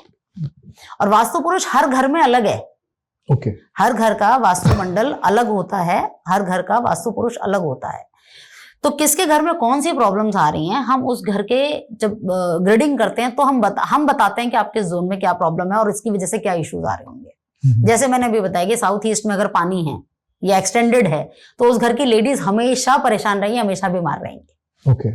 ठीक है। अगर नॉर्थ ईस्ट में प्रॉब्लम है तो घर के बच्चों का फोकस नहीं बन पाएगा, लोग मेंटल इश्यूज से परेशान रहेंगे। वेस्ट ऑफ नॉर्थ वेस्ट में जैसे मैंने बताया कि आपको डिप्रेशन का इशू हो जाएगा। नॉर्थ ईस्ट में है, माइग्रेन का इशू रहेगा। अगर आपके घर में नॉर्थ ईस्ट में कहीं कोई हैवी सामान रखा हुआ है तो आपका सिर का दर्द कभी जाएगा ही नहीं। ओके। नॉर्थ ईस्ट में अगर आपने कोई बड़ी बड़ी कीलें लगा रखी हैं, कोई बड़ी ऊंची दीवार खड़ी कर रखी है, तो ऐसे घर के ऐसे लोगों के घरों में लोगों का विजन ही नहीं होगा, क्लियरिटी ऑफ थॉट्स ही नहीं होगी, हमेशा कंफ्यूजन ही क्रिएट करते रहेंगे जी। तो इस तरीके से वास्तु काम करता है। अगर आपके घर में जो मास्टर बेडरूम है साउथ ईस्ट डायरेक्शन में है और कपल साउथ ईस्ट डायरेक्शन में सो रहा है, ठीक है, और कहीं मंगल उनका बहुत अच्छी पावर में बैठा है, या अगर अच्छी पावर में नहीं भी है, अगर आप साउथ ईस्ट डायरेक्शन में सो रहे हो और वहां पर आपने रेड कलर का यूज ज्यादा कर रखा है कि भाई अट्रैक्शन बढ़ा रहे, प्यार मोहब्बत बढ़ा रहे कपल के बीच में, तो लोग जनरली रोजेज और रेड कलर से ये सब चीजें यूज कर लेते हैं। ठीक है। ऐसे लोगों के बीच में इतने आर्गुमेंट्स, पूरा दिन सब कुछ सही रहेगा लेकिन जब वो बेड पे जाएंगे तो उनके बीच में आर्गुमेंट्स बढ़ेगा। ओके। हाँ, अगर ऐसा कुछ है तो आप बता देती हूँ रेमेडी क्या करें। Thank you so much. हमारे व्यूअर्स के लिए it will be very nice. हाँ, क्योंकि अगर आप साउथ ईस्ट में रेड कलर का यूज ज्यादा करते हो और वहां पे आपका बेडरूम है तो आपके अंदर एग्रेशन बढ़ जाएगा। अब वो एग्रेशन निकालने के 2-3 तरीके, या तो आप फिटनेस पे ध्यान दे दें अपनी, ठीक है, फिटनेस से आपका इंडिविजुअल तो एग्रेशन निकल जाएगा लेकिन आप दोनों के बीच में हार्मनी नहीं बनेगी जी। तो हार्मनी बढ़ाने के लिए आपने ग्रीन कलर का यूज करना है। आप अपने बेड पे एक मोटी ग्रीन कलर की कोई भी दरी, कारपेट या बेडशीट आप अपनी डाल दें, गद्दे के नीचे, ओके, मैट्रेस के नीचे आप उसको डाल दें तो आपको जो रेड कलर है या जो एनर्जी है उसको बैलेंस कर देगा। ओके, वो कर सकते हो। अभी रिलेशनशिप की बात कर रहे हैं, हस्बैंड वाइफ के रिलेशनशिप की या कपल के रिलेशनशिप की, तो इसको और हार्मोनाइज करने के लिए 2-3 रेमेडीज बता देती हूँ। जैसे फ्राइडे के दिन आप अपनी वाइफ को कुछ भी गिफ्ट करें, ठीक है, वाइट चीजें गिफ्ट कर सकते हैं। गिफ्ट ना भी करें तो एटलीस्ट अपनी वाइफ को अप्रिशिएट करना शुरू करें, ठीक है। जनरली लोग वाइफ के ऊपर जोक्स सुनाते हैं, तो जोक्स ना सुना के उनको अप्रिशिएट करना शुरू करें, उनकी केयर करना शुरू करें। जब आप अप्रिशिएशन और केयरिंग में जाते हो ना तो सामने वाला अपने आप ही सरेंडर्ड हो जाता है। डेफिनेटली। जब राधा जी कृष्ण जी से नाराज होती थी, ये भी एक रेमेडी है, इसको यूज करिएगा। राधा जी जब भी कृष्ण जी से नाराज होती थी तो कृष्ण जी क्या करते थे, आप लोगों ने अगर भगवद गीता पढ़ी होगी, आप जनरली लोग बताते भी, अपने भजनों में लोग बताते हैं, वो राधा जी के बाल बनाना शुरू कर देते थे। उनके सिर में ऑयलिंग करना, उनके बाल बनाना जी, और उनको बालों में फूल लगाना, मतलब उनके बालों को वो श्रृंगार करते थे, है ना। तो ये बहुत बड़ी रेमेडी है ओके। वाइफ कितनी भी गुस्से में होगी, आप अगर उसको पास बैठ के उसके सिर पे हाथ भी फेरोगे ना तो she will cool down automatically, क्योंकि आपने उसको यहाँ प्यार से हाथ फेरा। तो ये एक बहुत अच्छी रेमेडी है जिसको आप यूज कर सकते हो। ऐसे ही ये तो मैंने मेल्स के लिए बता दिया कि मेल्स इस रेमेडी को करते, फीमेल्स कहेंगे कि हम क्या करें, मेल्स कहेंगे आपने हमारे लिए तो बता दिया, वाइफ भी तो कुछ करे। true. तो यहाँ पे फीमेल्स के लिए है कि जब भी हस्बैंड ऑफिस से आते हैं या आप आते हो, जब भी बैठे हैं तो कुछ समय निकालें जो हस्बैंड के लिए हो सिर्फ। जी।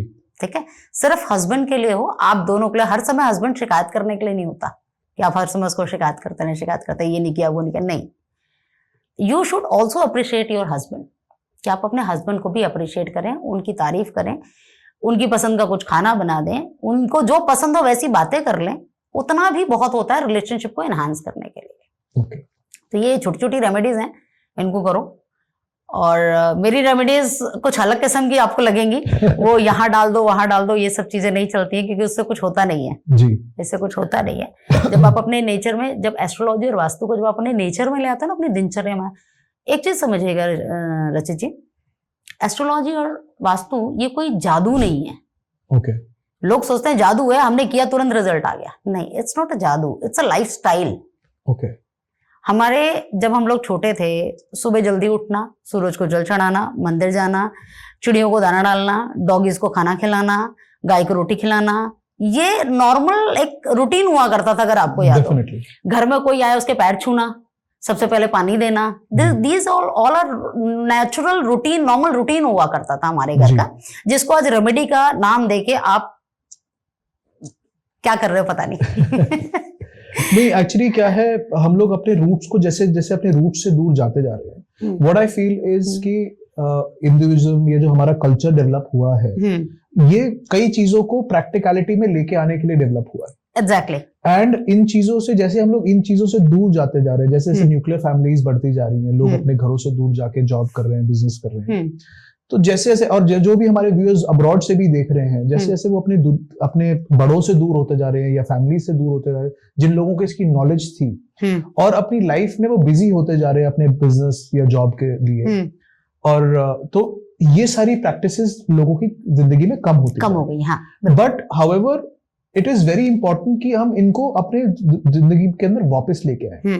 जैसे मैं छोटी सी एग्जांपल दूं, एक टाइम पे लोग कहते थे कि सरसों का तेल और देसी घी यूज करना सेहत के लिए हानिकारक है, और आज के एनवायरनमेंट में आप YouTube में कभी भी देख लीजिए या इंटरनेट पे कभी भी देख लीजिए, हर आजकल डॉक्टर कह रहा है कि देसी घी इज वेरी गुड। आज फॉरेनर्स आके हमारे यहाँ पे कह रहे हैं कि जी, फॉरेन के डॉक्टर्स और फॉरेनर्स आके डाइटिशियंस ये बता रहे हैं कि देसी घी के कितने अच्छे यूजेस हैं, आपके सरसों के तेल के कितने अच्छे यूजेस हैं, आपका सेसमे ऑयल के कितने अच्छे, तिल के तेल के कितने अच्छे यूजेस हैं फॉर आवर हेल्थ। तो अगर हम छोटी छोटी चीजें जो हमारे घर में शुरू से होते आई हैं, हमारे एंसेस्टर्स ने हमको पास आउट किए हैं, वो अगर थोड़ी थोड़ी चीजें अगर हम करना शुरू कर दें, तो हमारी कहीं ना कहीं हमारी हेल्थ को, हमारी हैप्पीनेस को इनहांस करता है। बिल्कुल करता है, बिल्कुल करता है। और कहीं ना कहीं हमारे ऊपर कोई ना कोई अगर प्रॉब्लम भी आने वाली होगी तो एटलीस्ट एक छाते का कर्टन तो बना देगा हमारे सिर के ऊपर। हाँ, वही मैंने जैसे कहा ना कि एस्ट्रोलॉजी और वास्तु कोई जादू नहीं है, ये एक रूटीन है जिसको आप फॉलो करें।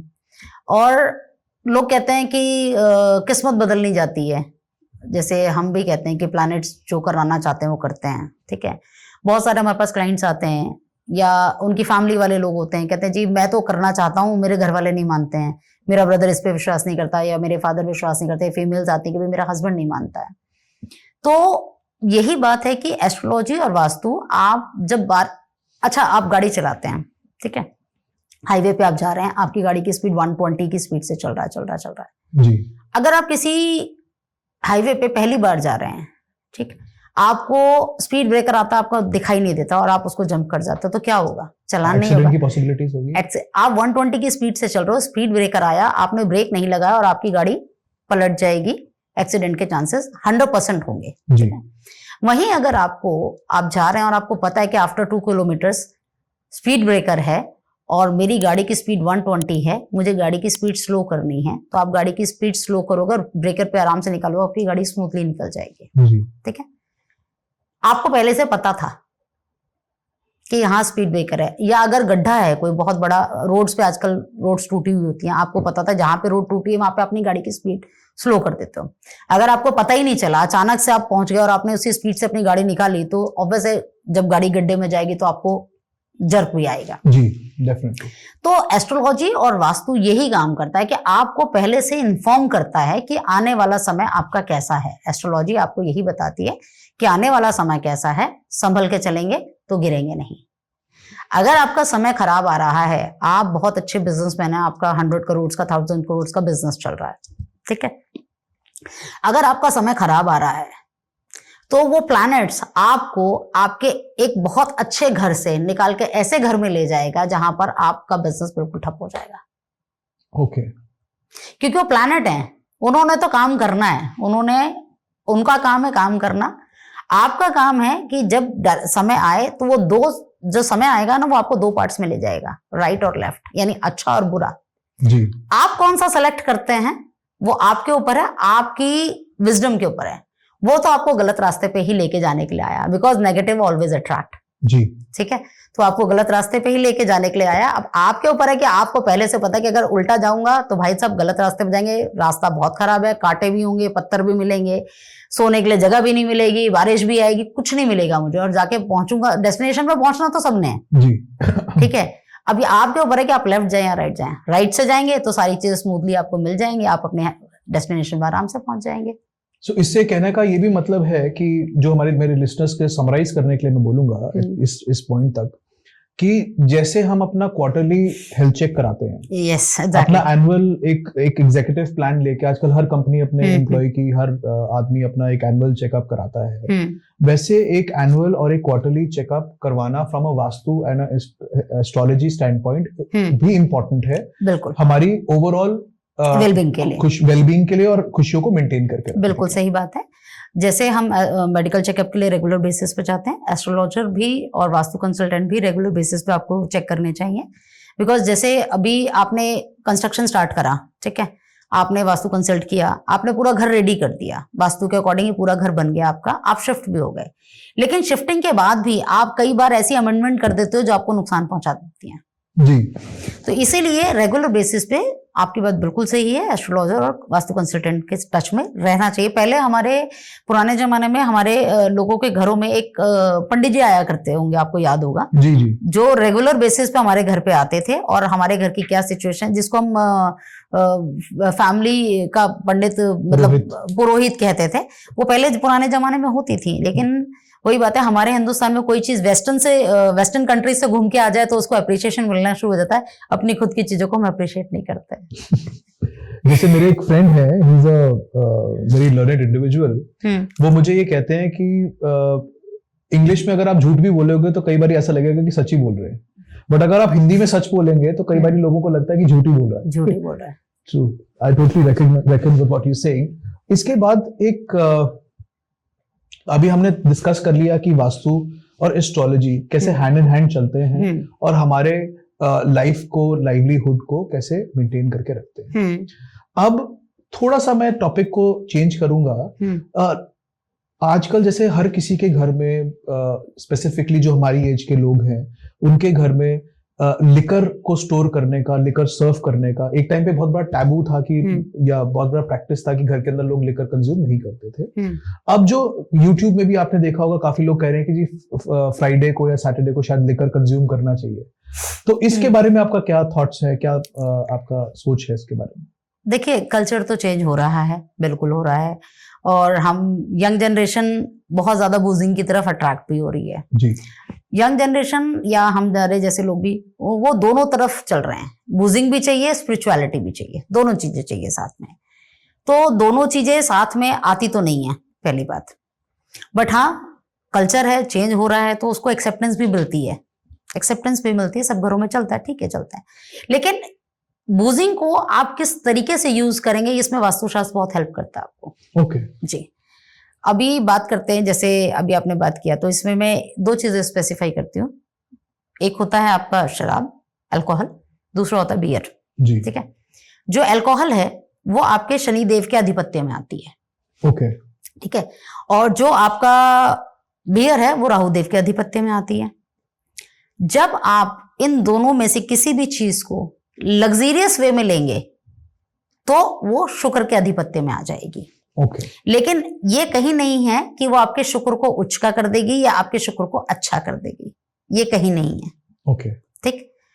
अगर आप कोई भी अल्कोहल या कोई भी बूजिंग आप किस डायरेक्शन में बैठ के करते हो उसका इंपैक्ट आता है।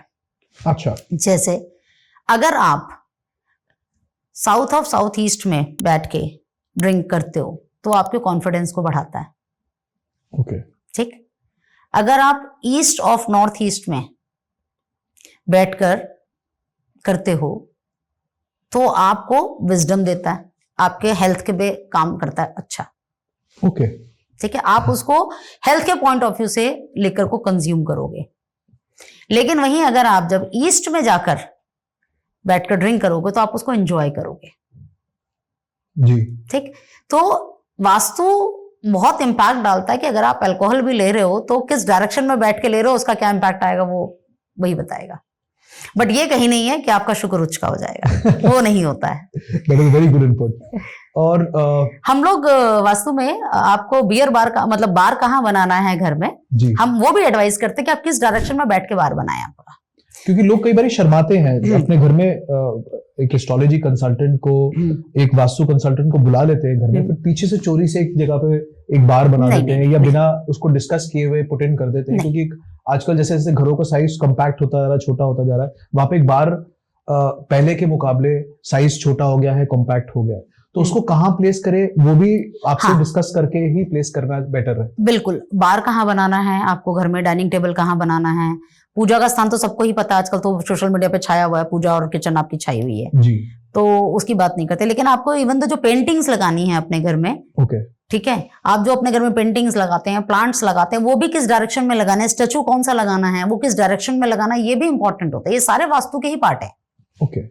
जैसे मैंने बताया ना, लैंड एनर्जी के अलावा बाकी ये सब चीजें भी, इवन तो आप जो कर्टन्स, जो आपकी लाइट्स लगी, ये भी किस कलर की होनी चाहिए, क्या इंपैक्ट डालेंगे, ये भी वास्तु के अंदर आता है। ओके। तो घर की एक छोटी से छोटी चीज आपके वास्तु के अंदर आती है। इवन तो आप जो यूटेंसिल्स यूज कर रहे हैं अपने घर के अंदर, ठीक है, आप डिनर के लिए, अपने फूडिंग के लिए कौन से क्रॉकरी यूज कर रहे हैं, वो भी वास्तु के अंदर आती है। ओके। वो भी आपकी लाइफ में इंपैक्ट डालती है। जैसे मैंने कहा ना, एस्ट्रोलॉजी तो फिक्स्ड है, वो तो आप लेकर आए हो, उसको कोई नहीं बदल सकता। लेकिन वास्तु के हिसाब से जब आप वास्तु को यूज करते हो तो आप, अगर आपके एस्ट्रोलॉजी में, एस्ट्रोलॉजिकल चार्ट में अगर आपको कोई गेन मिलना है तो वो गेन मिलेगा। लेकिन अगर आप उसको वास्तु के साथ उसको गेन को लोगे तो आपको 100% पहुंचा देगा। जो हमारी कुंडली में होता है उसका 100% तो हम कभी यूज कर ही नहीं पाते हैं, कोई भी व्यक्ति नहीं कर पाता। ओके। तो वहां पर वास्तु बहुत काम आ जाता है। डेफिनेटली।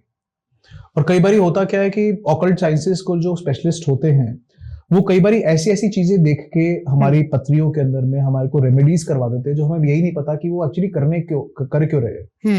तो मेरा जो थॉट है, मेरा जो सजेशन है हमारे व्यूअर्स के लिए, अपनी फैमिली के लिए, फ्रेंड्स के लिए, वो हमेशा ये रहता है, कोई कुछ एडवाइस कर रहा है, आप अगर उन लोगों पे यकीन करते हैं, उन प्रोफेशनल्स पे यकीन करते हैं, तो ब्लाइंडली फेथ कीजिए और ब्लाइंडली फॉलो कीजिए वो जो सजेस्ट कर रहे हैं, and try make that as a part of your lifestyle, और उसको आप फिर धीरे धीरे बेटर करते जाइए और कंसिस्टेंटली करते जाइए। रचित जी, यहाँ पे मैं थोड़ा सा एक बात बताऊं आपको, बहुत सारे लोग आते हैं, मैप बनवा लिया, मैप बन गया, ठीक है, काम भी स्टार्ट हो गया वास्तु का, हमने स्टार्ट भी कर दिया, मैम कलर ये की जगह ये ले लें, ब्लू की जगह ग्रीन कर दें, मैम अच्छा नहीं लग रहा, मैम येलो अच्छा नहीं लग रहा, मैम हम ब्राउन कर लें। उनको ये समझना पड़ेगा कि जो हम एडवाइस कर रहे हैं हम उसमें ऑलरेडी काफी ऑप्शंस देते हैं। ऐसा नहीं कि ग्रीन बोल दिया तो ग्रीन ही होगा, ऐसा नहीं होता है। ऑप्शंस देते हैं हम कि आप ग्रीन की जगह ये कलर यूज कर लो, यहाँ पे यूज कर लो, ऑप्शंस देते हैं। बट समहाउ लोग उसमें चाहते हैं कि अमेंडमेंट हो जाए। जब अमेंडमेंट होती है तो वो इम्पैक्ट उसका खत्म हो जाता है, कम हो जाता है। तो इसलिए इन चीजों को समझना बहुत जरूरी है कि जो भी आपको बताया जा रहा है उसको आप ब्लाइंडली फॉलो करें। जब आप उसको ब्लाइंडली फॉलो करते हैं तो वो काम करता है। क्योंकि जब हम किसी को कोई भी रेमेडी देते हैं तो उसमें हमारी खुद की एनर्जी लगी होती है जी। ऐसा नहीं है कि हमने कोई चीज उठा के दे दी और मतलब, अब नमक है, नमक तो आप इतने सालों से यूज ही कर रहे हो, कोई भी उठा के कर सकता है, लेकिन जब हमने उसको बताया तो उसमें हमारी एनर्जी साथ में गई, तो हमारी एनर्जी ने काम किया। ओके। तो जब आप किसी से भी कंसल्ट करें, चाहे मुझसे करें चाहे किसी से भी करें, उस पर बिलीव जरूर करें। जब हम डॉक्टर के पास जाते हैं क्या सोच के जाते हैं कि हम इसके वजह में ठीक करके भेजेगा, जी। चाहे बेशक वो ठीक ना कर रहा हो, वो एक अलग बात है, लेकिन सोच के तो यही जाते हैं। वैसे कहीं ना मैं देख रहा था कि प्लेसिबो इफेक्ट से बहुत फर्क पड़ता है लोगों का, कि वो एक बार ही किसी को मिल ले, और आज मेरे को आपको मिल के ऐसा लग रहा है कि काफी पॉजिटिविटी और काफी प्रैक्टिकल है आपकी अप्रोच अपने क्लाइंट्स को, अपने लोगों को डील करने की, और आज की प्रॉब्लम्स, आज की इश्यूज और आज की कंस्ट्रेंट्स को समझते हुए आप अपने सजेशंस लोगों को देते हैं, जिससे कि ऑटोमेटिकली उनकी चीजें बेटर होनी शुरू हो जाती है।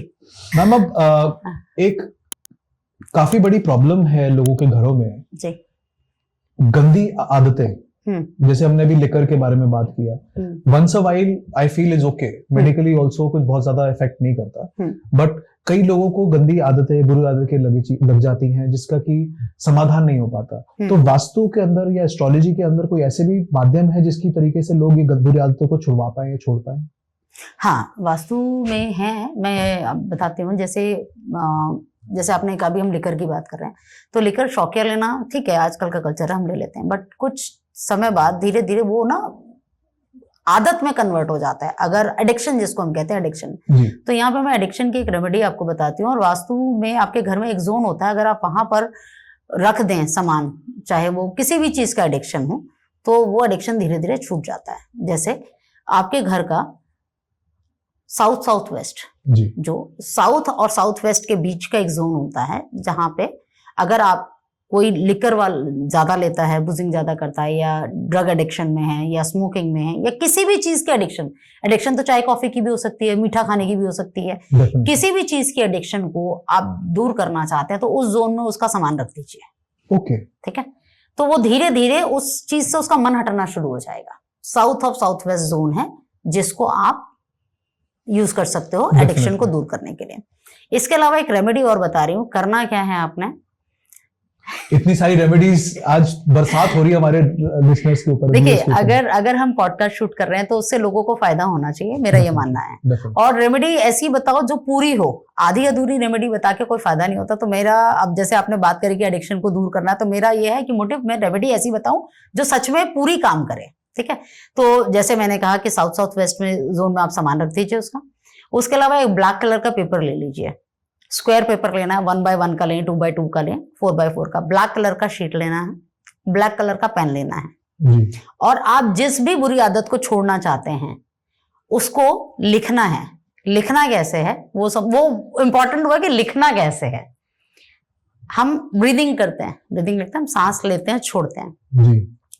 तो हमने सांस ली, और जब हमारी सांस बाहर निकली तो हमें लिखना है। Okay. और जब हमने सांस ली तो फिर रोक देना है हाथ को जी। ठीक है। जैसे हमने लिखना शुरू किया, ऐसे में नहीं लिखना। जब हमने इसको छोड़ रहे हैं तो हमने लिखना है, और जैसे हमने छोड़ दिया, दोबारा सांस लेने लगे तो फिर हाथ रोक देना है, फिर दोबारा उसको छोड़ना है, फिर लिखना है। और उसको लिखने के बाद आपने उसको जला देना है, पेपर को जला के ऐश फ्लैश कर दीजिए, कुछ भी डस्टबिन में डाल दीजिए, कुछ भी कीजिए। लेकिन सांस को निकालते वक्त आपने लिखना है, ठीक है। ब्रीद आउट करते वक्त आपने वो लिखना है। और आप 21 डेज तो बहुत लंबा समय बता रही हूँ, मतलब मैक्सिमम आप इसको 43 डेज तक यूज कर सकते हो। बट जैसे मीठा खाने की, स्मोकिंग की, या आपका चाय की, इस तरीके की जो आदतें हैं, जो एडिक्शंस हैं, ये 3 से 4 दिन में इंसान का अंदर से मन ही नहीं करता करने का, छूट जाएगी। 43 मैक्सिमम बता रही हूँ, 43 मैक्सिमम टाइम है ये। इसमें अच्छे से अच्छे लोगों की, आपकी अल्कोहल, ड्रग्स की आदतें, ऐसी कोई भी आदतें जो बुरी आदतें हैं वो छूट सकती हैं। और भी कई तरीके की बुरी आदतें होती हैं जिनको मैं यहाँ डिस्क्लोज नहीं करना चाहूंगी। हर किसी की कुछ ना कुछ बुरी आदतें होती हैं जी। इवन दो किसी की बुराई करना भी एक बुरी आदत है, किसी के बारे में नेगेटिव बोलना, नेगेटिव थॉट्स भी आना, दैट इज ऑल्सो अ बुरी आदत। नेगेटिव थॉट्स आना नहीं चाहिए। जब जितना ज्यादा नेगेटिव थॉट आएगा उतनी ही वो आपको ग्रोथ को रोकेगा, हैम्पर करेगा। तो अगर नेगेटिव थॉट ना आने बंद हो जाएं, वो भी आप चाहते हो तो आप उसमें लिख के और उसको बंद कर दो। ओके। और मैं व्यूवर्स से रिक्वेस्ट करूंगी कि इस रेमेडी को जरूर यूज करो, जरूर यूज करो, और इसका जो भी इम्पैक्ट आए वो कमेंट बॉक्स में लिखना जरूर, चाहे वो बुरा ही क्यों ना हो। अगर आप 43 डेज करने के बाद अगर आप कह दो कि नहीं काम कर रहा, तो मुझे वो भी सुनने में कोई परेशानी नहीं है। In fact, feedback is the best way of getting updated. लेकिन आज तक मैं कोई भी रेमेडी ना सबसे पहले अपने ऊपर या अपने घर वालों पे इम्प्लीमेंट करती हूँ, ये सबसे बड़ी बात है। तो मेरी जितनी रेमेडीज हैं मेरे खुद के ऊपर या मेरे घर फैमिली मेंबर्स के ऊपर एक्सपेरिमेंटेड है। डेफिनेटली। मैं किसी क्लाइंट की उस पे नहीं जाऊंगी क्योंकि किसी क्लाइंट ने मुझे फीडबैक दिया तो मैंने रेमेडी बता दी, नहीं। हर वो रेमेडी जो मैं आपको बता रही हूँ वो मेरी खुद की करी हुई, मेरी फैमिली मेंबर्स की करी हुई, मेरे फ्रेंड सर्कल्स की करी हुई है। राइट। तो उनका क्या इम्पैक्ट है तभी बता रही हूँ आज यहाँ। नाउ अब प्रोफेशनल बातें बहुत हो गई मैम जी। अब late me know you better. Late me know you better में हम लोग ये करते हैं, मैं ये जानना चाहता हूँ कि पर्सनली आपकी क्या हॉबीज हैं, आप किस किस चीजों में प्रोफेशनली पर्सनली इन्वॉल्व हैं, थोड़ा सा अगर कुछ हमारे व्यूअर्स को बता पाए। Because let me know you better में जो मेरा डिवीजन है पॉडकास्ट का, इसमें I want to know people personally, because जब तक मैं आपको पर्सनली नहीं जान पाऊंगा, how do I know how important you are to my life. Actually मैं दिल्ली की ही हूँ, मेरा बचपन दिल्ली में ही बीता है। लुटियन जोन में मेरे फादर गवर्नमेंट जॉब में थे और अब नाउ इज रिटायर्ड। और मैं एक्चुअली शुरू से बिजनेस करना चाहती थी। ओके। गारमेंट्स का, गारमेंट एक्सपोर्ट का मेरा बिजनेस करना चाहती थी। When I was in 10th class तो मेरी कॉमर्स की टीचर थी, उन्होंने पूछा कि तुमने कॉमर्स लिया क्यों है। तो आई सेड कि मेरे को बिजनेस करना है। जी। किस चीज का बिजनेस? गारमेंट का बिजनेस करना है। मेरी फैमिली में थ्रू आउट कोई बिजनेस पर्सन नहीं था। गवर्नमेंट जॉब के फैमिली है मेरी, गवर्नमेंट एम्प्लॉयज की सारी। बट पता नहीं कहाँ से समहाउ ये चीज आई। बट साइमल्टेनियसली ना मेरे को एस्ट्रोलॉजी पढ़ने का बड़ा शौक था। शौक कैसे जनरेट हुआ वो बताती हूँ। मेरी एक फ्रेंड है, उनके फादर पामिस्ट थे बहुत अच्छे और एस्ट्रोलॉजर भी थे। और हम जब उनके घर जाते थे तो अंकल से ऐसे हमने सीख लेता, अंकल जरा हमें भी कुछ बता दो, हमें भी कुछ सिखा दो। तो सेट की ये लाइफ लाइन होती है, ये लक लाइन होती है, ये हार्ट लाइन होती है। और एक बहुत इंपॉर्टेंट चीज बताऊं आपको, यहाँ पे आपके पार्टनर का नाम लिखा होता है। ओके। ये जो 2 लाइन है इनके बीच में आपके पार्टनर का नाम लिखा होता है। हमने सीख लिया जी। और उसके बाद फिर सबको, अच्छा यार तू दिखा तेरे पार्टनर का नाम क्या, तेरे पार्टनर का क्या। ये एज अ क्यूरियोसिटी हमने इस चीज को सीखना शुरू किया और वहीं से इंटरेस्ट डेवलप हुआ। तो धीरे धीरे अब कॉलेज भी गए तो कॉलेज में भी लड़के लड़कियां सब, अच्छा ला दिखा तेरा हाथ देखते, तेरी लव मैरिज होगी या अरेंज मैरिज होगी, कितने बच्चे होंगे, ये सब चीजें हम हाथ से देखना हमने वहां से ऐसे शुरू किया। तो एस्ट्रोलॉजी और वास्तु मेरी हॉबी है और मेरा एक्सपोर्ट हाउस है, वो मेरा बिजनेस है, मेरा करियर है। वाओ। सो अगर मैं ये सही कहूं तो ये आपका हॉबी कम पैशन है, yes rather than a sole source of income। Exactly, ये मेरा पैशन है। मैं इसको बहुत तहे दिल से करती हूँ, जिसके लिए भी करती हूँ और बड़े मजे से करती हूँ। सो व्यूअर्स, आज हमने मैम से बहुत अच्छी बातें सीखी, बातें समझी, और वास्तु का, एस्ट्रोलॉजी का हमारी लाइफ में क्या यूज है, ये इससे डरने की कोई जरूरत नहीं है। जो कि मैम ने कई तरीके से हमें समझाने की कोशिश की आज, कि हमें वास्तु, न्यूमरोलॉजी कुछ चीज नेगेटिव भी है तो उसके समाधान भी हैं, छोटी छोटी रेमेडीज भी हैं जो उसको हम करके अपने लाइफ को बेटर कर सकते हैं, अपने लाइफ को स्ट्रेस फ्री कर सकते हैं और अपने लाइफ को हार्मोनाइज कर सकते हैं। Well, thank you ma'am for coming and thank you for sharing so many golden nuggets with us. बहुत अच्छा लगा। थैंक यू रचित जी, आपसे बात करके भी मुझे बड़ा अच्छा लगा। और जो मैं ये नहीं कहती क्योंकि ये सब्जेक्ट ऐसा बहुत वास्ट सब्जेक्ट है, इसको हम कहते हैं समुद्र है। जितना आप इसमें डीप जाते जाओगे उतना ही आपको और नीचे जाने का मन करेगा कि और ज्यादा नीचे जाओ और नॉलेज गेन करो। तो बहुत बड़ा सब्जेक्ट है, एक पॉडकास्ट में शूट करना पॉसिबल नहीं है। Definitely. तो मैं चाहूंगी कि हम आगे भी और पॉडकास्ट शूट करें इसी तरीके से और लोगों को, अपने व्यूअर्स को और नॉलेज दें। आपसे बात करके मुझे बहुत अच्छा लगा। जैसे कि आप बहुत बिजी रहते हैं काफी मुश्किलों से, because you got so many businesses and passion project तो आपका चल ही रहा है। तो definitely as per your time permits हम डेफिनेटली मिलेंगे and we'll continue this podcast. जी, thank you so much. Thank you so much.